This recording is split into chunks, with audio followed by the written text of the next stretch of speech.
डोका, एसटी को डोका, सबको डोका दिए रेवंत रेड्डी सरकार। शादी मुबारक में 1 तोला सोना देते बोले, 1,60,000 देते बोले, वो चेक भी नहीं मिल रहा। अब बच्ची पैदा होने के बाद चेक मिल रहा आजकल। ఆటో డ్రైవర్లకు 179 మంది చనిపోయినరు। 12,000 ఇస్తామని మేనిఫెస్టోలో పెట్టారు। ఇవాళ ఈ రోజుకు ఒక్క ఆటో డ్రైవర్కి కూడా సహాయం అందించక జీవితాలు ఆగమై రోడ్డు మీద పడి 179 మంది ఆటో కార్మికులు ఆత్మహత్య చేసుకున్నారు। ఇప్పటికైనా ఆటో కార్మికులకు 12,000 చెల్లించండి, చనిపోయిన వారికి 10 లక్షల ఎక్స్గ్రేషియా ఇవ్వాలని మేము ప్రభుత్వాన్ని డిమాండ్ చేస్తూ ఉన్నాం। ఇక ఉద్యోగుల మీద పగబట్టిండు, మాట్లాడితే మీరు బీఆర్ఎస్ వాళ్ళు అంటారట ఉద్యోగులను। ఉద్యోగులకు పార్టీ ఉండదు, ఏ ప్రభుత్వం ఉంటే ఆ ప్రభుత్వంతో పనిచేస్తారు। ఉపాధ్యాయ ఉద్యోగులను ఇవాళ దేశంలో 5 డిఏలు పెండింగ్ ఉన్న ఒకే రాష్ట్రం తెలంగాణ రాష్ట్రం। పీఆర్సీ ఊసే లేదు, మేనిఫెస్టోలోనేమో బీఆర్ఎస్ కంటే బాగిస్తామన్నారు, 73% ఇచ్చింది బీఆర్ఎస్, నువ్వు ఒక్కటి కూడా ఇవ్వలే కదా। పీఆర్సీ లేదు, డిఏ లేవు, సరెండర్ లీవ్ పైసలు రావు, జీపీఎఫ్ పైసలు రావు, పాత బకాయిలు ఇయ్యవు। చివరికి ఉద్యోగులు కూడా రిటైర్ అయిన ఉద్యోగులు కానీ ఉద్యోగులు సెక్రటరేట్ చుట్టూ బ్రోకర్ల చుట్టూ తిరిగే పరిస్థితి వచ్చింది। కమిషన్లు ఎవరికి ఇస్తే బిల్లు వస్తుంది అని కమిషన్లు ఇచ్చి బిల్లులు పాస్ చేసుకునే పరిస్థితి ఉద్యోగులకు తెచ్చిండు రేవంత్ రెడ్డి। ఇవాళ 27 మంది రిటైర్డ్ ఉద్యోగులు మానసిక ఒత్తిడికి లోనైపోయి అనారోగ్యం పాలైతే డబ్బులు లేక ఈరోజు చనిపోయే పరిస్థితి ఏర్పడ్డది। చివరికి ఐఏఎస్లు కూడా బలి తీసుకున్నారు మీరు।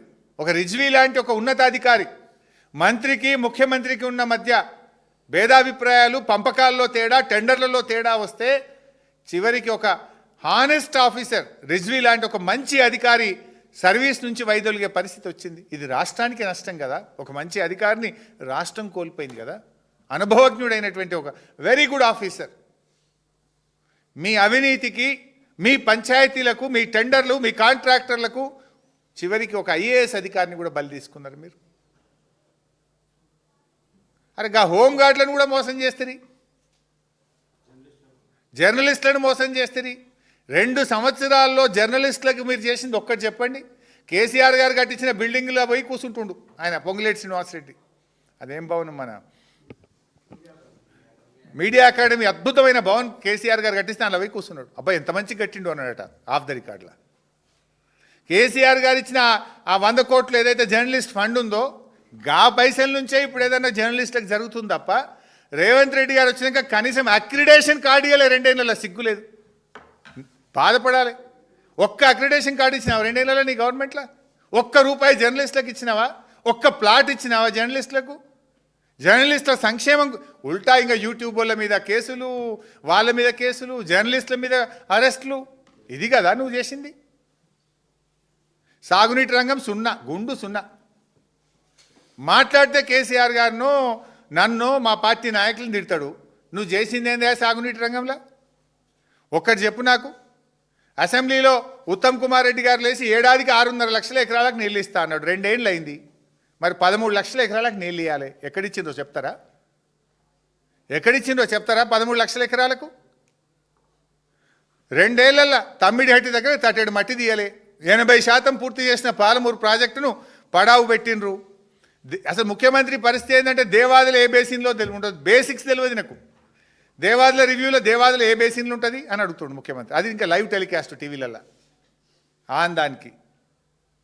బంకచెర్లు ఏ బేసిన్లో కడుతుండ్రు అని అడుగుతాడు ఈయన, మాట్లాడితే నల్లమల్ల బిడ్డ అంటాడు, బంకచెర్ల ఏ బేసిన్లో ఉందో తెలియదు నాకు।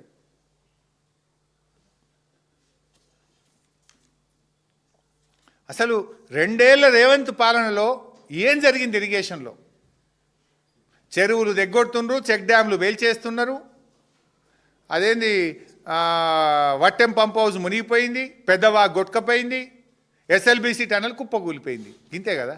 1 ఎకరానికి నీళ్ళు ఇచ్చిరా మీరు? ఇసుక బకాసురులు, ఇసుక మాఫియా చెక్ డ్యామ్లను బాంబులు పెట్టి వేల్చేస్తుంది, ల్యాండ్ మాఫియా చెరువులను తెగ్గొడుతుంది। నీ అవినీతికి వట్టెం పంప్ హౌస్ మునిగిపోయింది, నీ ఆగమాగం చర్యలకు, నీ అవినీతి పర్సంటేజ్ల కోసం ఎస్ఎల్బీసీ టనల్ కుప్పగూలి 8 ప్రాణాలు బలిగొన్నావు నువ్వు। ఇంకా నువ్వు బీఆర్ఎస్ గురించి మాట్లాడతావు? అసలు ఇరిగేషన్ రంగంలో బీఆర్ఎస్ ప్రభుత్వం 17,24,000 ఎకరాల కొత్త ఆయకట్టుకు నీళ్ళు ఇచ్చింది, 31 లక్షల ఎకరాల ఆయకట్టును స్థిరీకరించింది. మొత్తం బీఆర్ఎస్ 48 లక్షల ఎకరాలకు నీళ్ళు ఇచ్చినాం మేము. 48 lakh acres.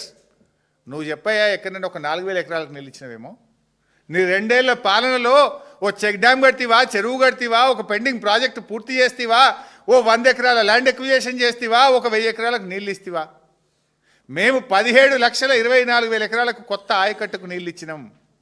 నీ పాలమూరు జిల్లాలో మిస్టర్ రేవంత్ రెడ్డి 10 లక్షల ఎకరాలకు నీళ్ళు ఇచ్చినాం మేము. I'm challenging. బీఆర్ఎస్ 10 లక్షల ఎకరాలకు పాలమూరు జిల్లాలో నీళ్ళు ఇచ్చింది. నువ్వు ఏడిచ్చినావు చెప్పు నాకు.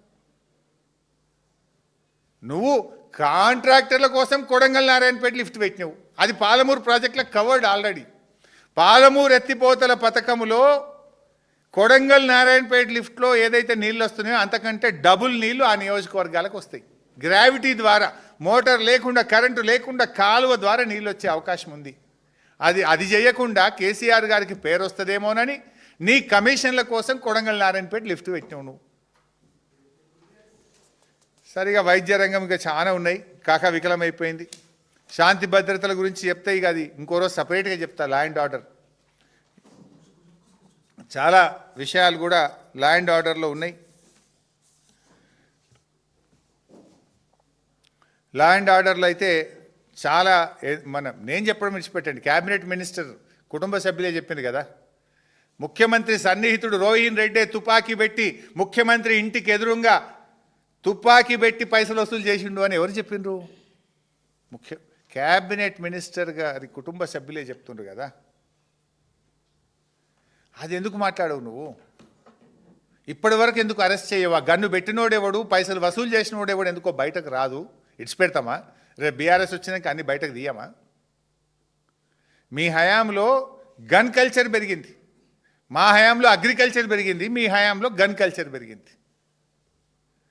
ఇలా రేవంత్ పాలనలో అసలు ఎక్కడ చూసినా మాఫియా. నిన్న మనం చూసినాం కదా, ఒక మంత్రి గారి కుమారుడు వాళ్ళని బౌన్సర్లను వేసుకొని పోయి భూములు కబ్జా పెట్టుడు, ముఖ్యమంత్రి గారి సన్నిహితుడు తుపాకీ పెట్టి పారిశ్రామికవేత్తలను బెదిరించుడు.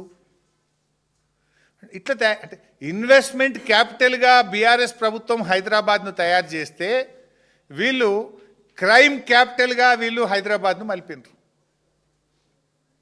క్రైమ్ క్యాపిటల్ అయిపోయింది. హోంమంత్రే ముఖ్యమంత్రి. మళ్ళీ బాధ ఏంటంటే ఈయన ఏ శాఖ పెట్టుకుంటే అది అవుట్, విద్యాశాఖ పెట్టుకుంటే అది అవుట్ అయిపోయింది, హోంమంత్రి పెట్టుకుంటే ఇది అవుట్ అయిపోయింది, మున్సిపల్ పెట్టుకుంటే కంప్ అయిపోయింది, అవినీతి కంప్ అయిపోయింది. 2023తో పోలిస్తే 9.8% క్రైమ్ పెరిగింది. 2024లో మళ్ళీ 14% పెరిగింది. అసలు కేసుల సంఖ్య చూద్దాం ఓవరాల్గా, పెద్ద నంబర్ పోకుండా. 2023లో బీఆర్ఎస్ ప్రభుత్వం ఉన్నప్పుడు మొత్తం రాష్ట్రంలో అయిన కేసులు 2,13,000. రేవంత్ వచ్చినాక 2024లో 2,24,000, 11,000 కేసులు.